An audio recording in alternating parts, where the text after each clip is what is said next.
Dopo le varie esperienze, nel 30 settembre avevamo inaugurato questa struttura di Luca Savioli e di sua moglie Saccardi. Abbiamo avuto l'idea, dopo che sono diventato presidente della società CS Fossatello, di invitare qui Nani Ernesto per far sì che tutti i ragazzi di ogni età e gli allenatori mister possano capire cosa significa veramente la propedeucità e il modo di insegnare calcio dai fondamentali.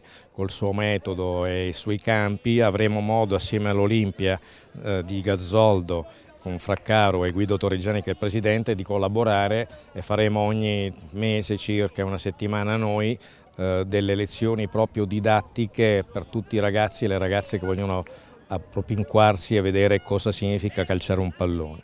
Quindi è un'opportunità per tutti di poter conoscere veramente l'essenza del calcio e il loro scopo educativo.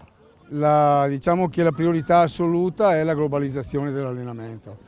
Una volta chi si allena ancora in modo obsoleto, a parte la preparazione delle squadre, che c'era appunto il discorso di fiato, nel senso di dire aerobico, poi si faceva la forza e poi si faceva la velocità, si trasformava in velocità.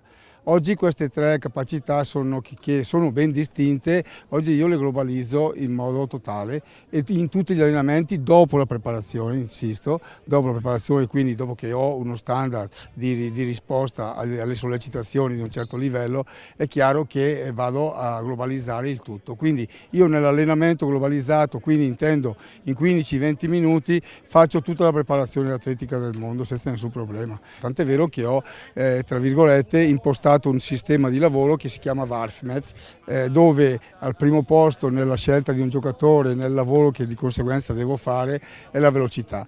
La velocità abbinata ovviamente all'abilità tecnica, perché sicuramente è importantissimo la tecnica. È un impianto nuovo che ha bisogno di farsi pubblicità, di farsi conoscere. E le occasioni migliori sono proprio questi tornei qua, di questi ragazzi di questa età, dove c'è una gran partecipazione anche di genitori. È un impianto che è stupendo, gestirlo non è facile perché i costi ci sono ed è una struttura che dovrebbe lavorare giornalmente per poter rientrare e coprire i costi. Noi ci auguriamo tutti che prenda piede e che valorizzi al massimo la struttura. Benissimo. Grazie.